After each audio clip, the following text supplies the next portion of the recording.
Hi friends, are you all ready with the work done? This is Vijaya welcoming you all for another session of video lesson of class 9 English language and literature. I believe all of you might have done this activity, children.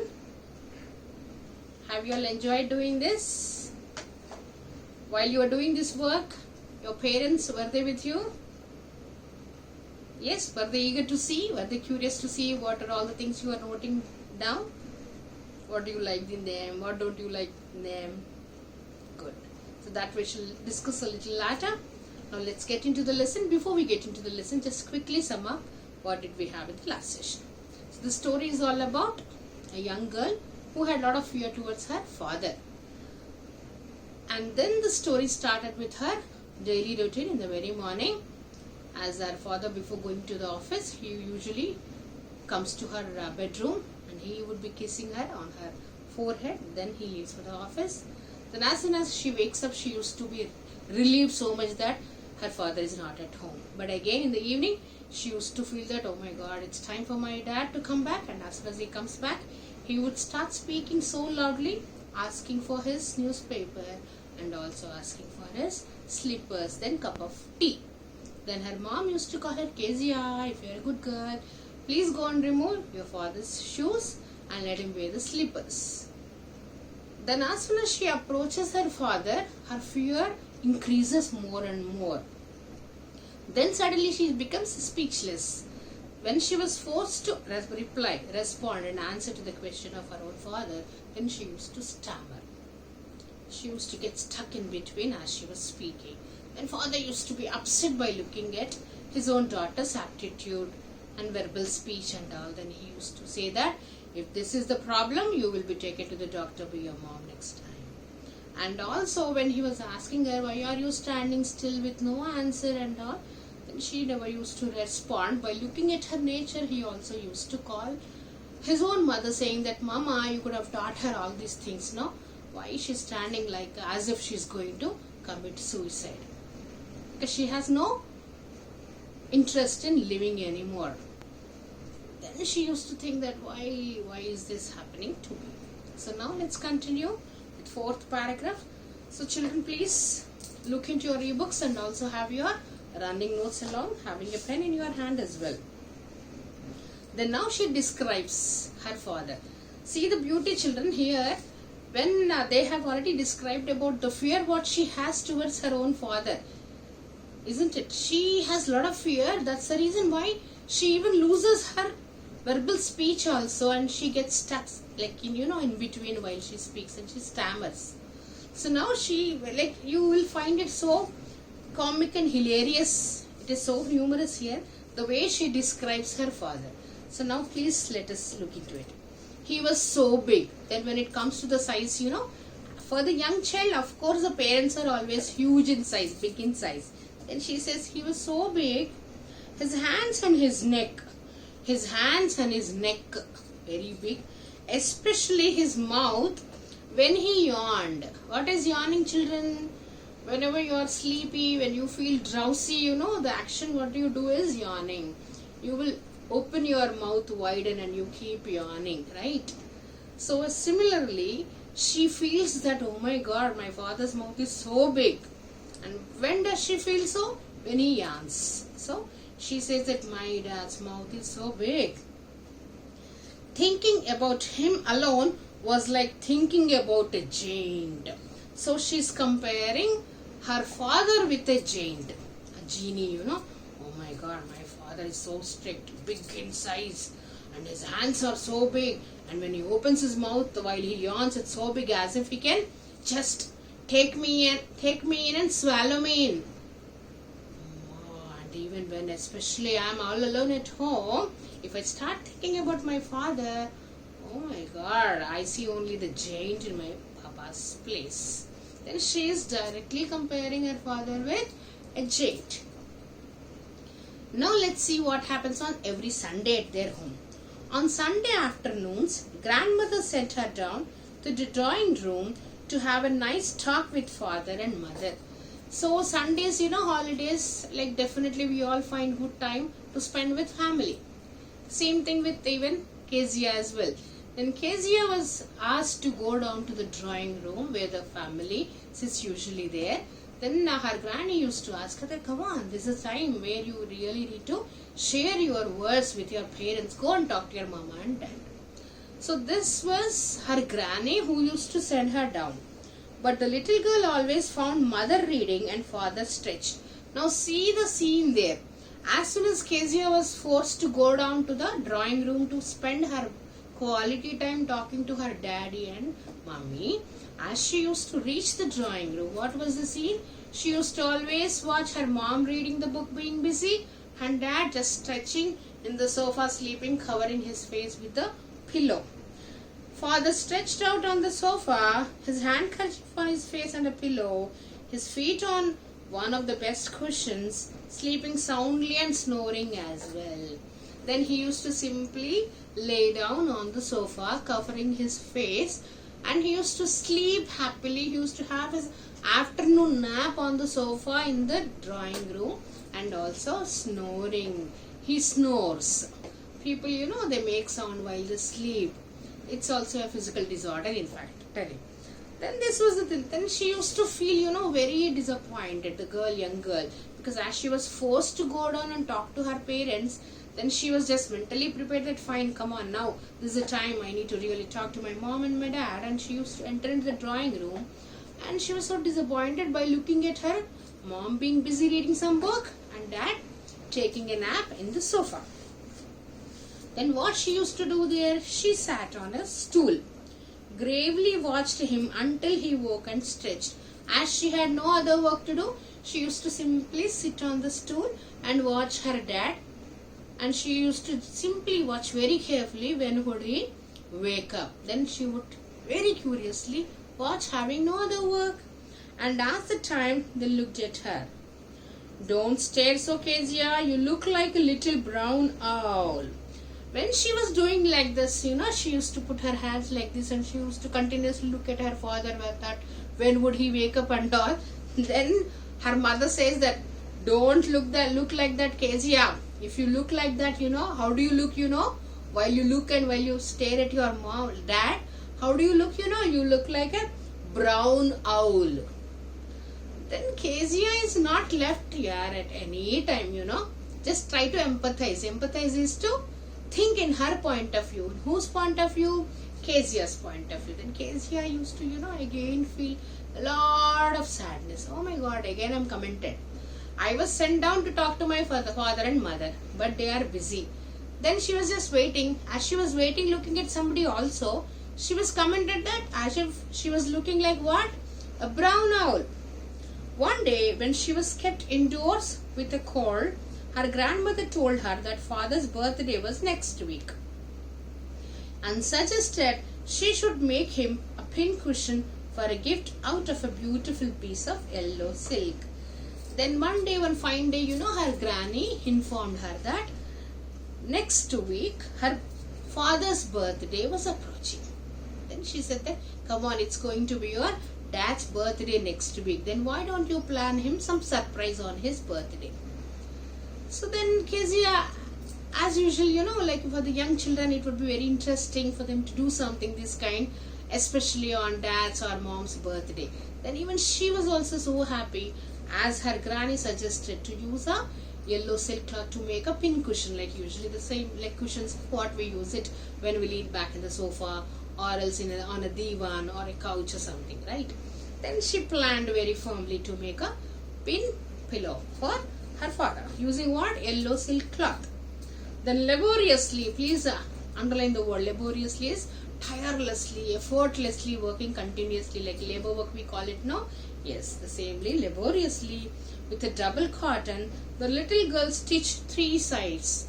And as you all know, pillow usually, like a cushion pillow, usually it will be having how many sides, children? Because usually you find it in square shape. So it will be, of course, having 4 sides. Then how many sides of stitching she has completed by now?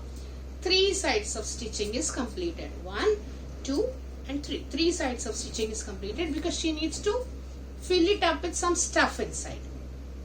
That's how she can make the pillow ready, right, children?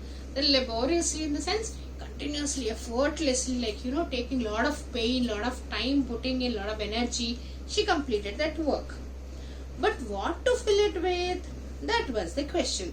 Then she really did not know how to fill that, what to be filled inside, what to be stuffed in to make the cushion to look good in shape.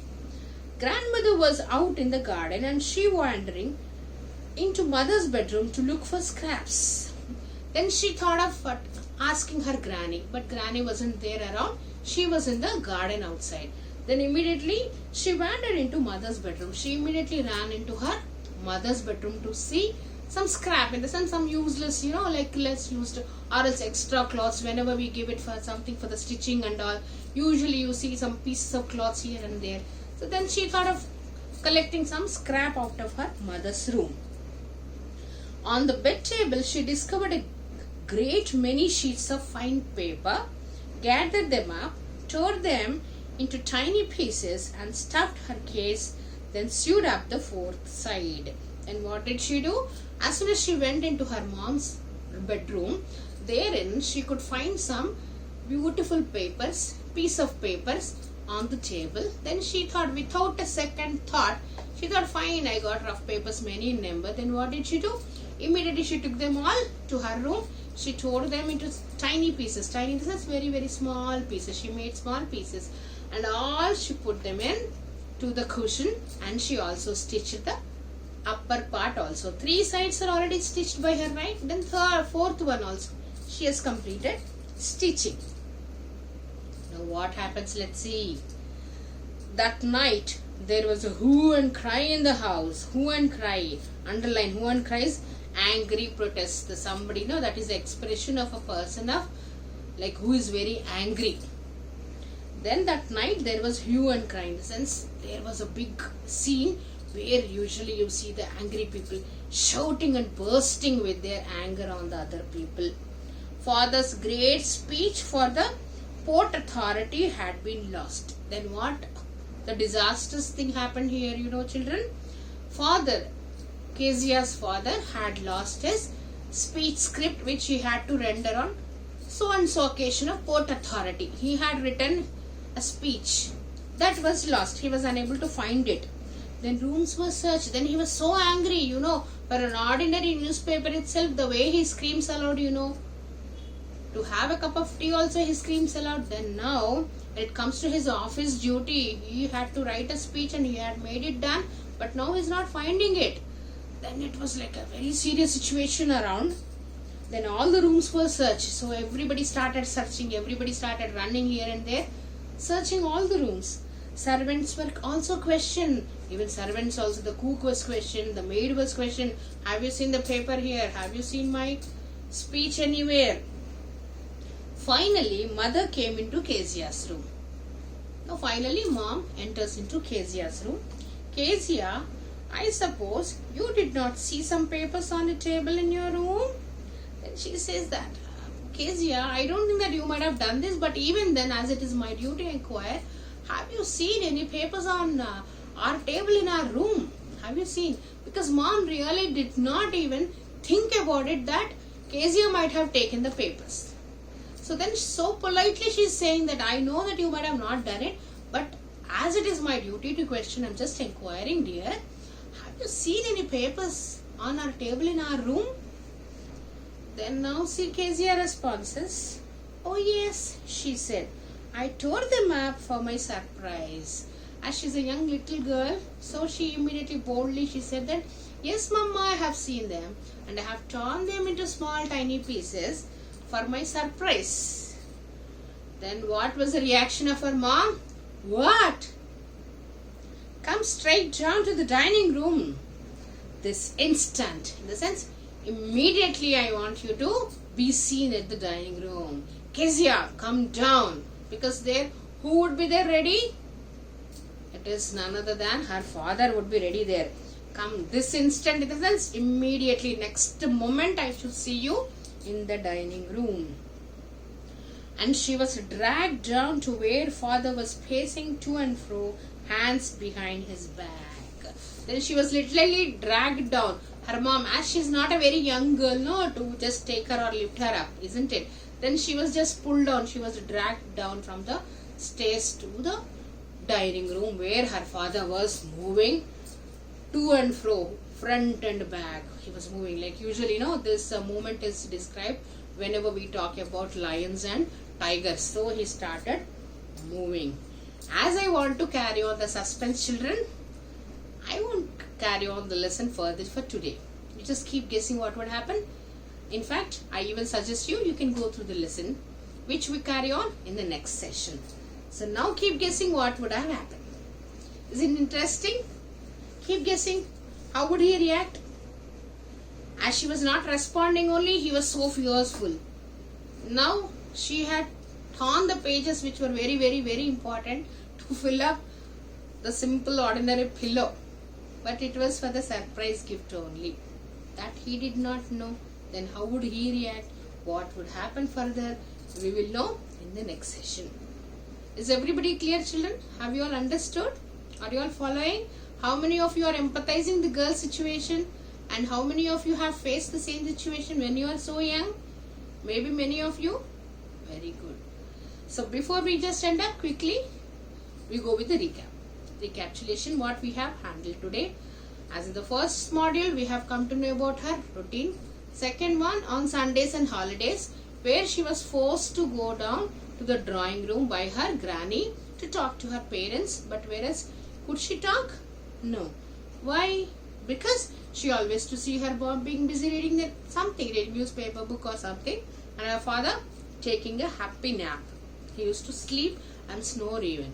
Then what she used to do, the poor young child, she used to sit on the stool just staring at her father. And then she was commented. She was called so. What was she called? A brown owl. Kezia, don't look at your father. Don't stare at your father like that. You look like a brown owl if you stare at your dad like that. And she did not know what to do here. Come on. Then finally, her granny says that the coming week would be her father's birthday. Then she also gives her an idea. Why doesn't she make a surprise gift for him? Then immediately she has a thought of having what? Stitching a pillow. As she was also having yellow color silk cloth.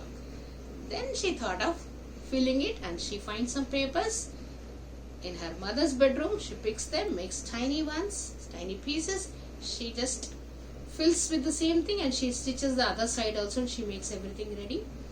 Then the same night there was a big scene, very serious scene at her place because her father lost his speech which was written on a paper. Then her mom enters into her room inquiring, Kezia, did you see any papers? And then she had to admit because she was the one to tear that paper into tiny pieces to fill her surprise gift. Therein she was dragged down to the dining room where she had to face the angry father now. So tomorrow, that is next session, we shall see what would happen further. So as usual children, as I shall be serving you the worksheets based on the content what has been taught to you, please attempt all the questions and if you find any free time, please go through the leftover lesson. So this is Vijaya signing off. Bye bye children.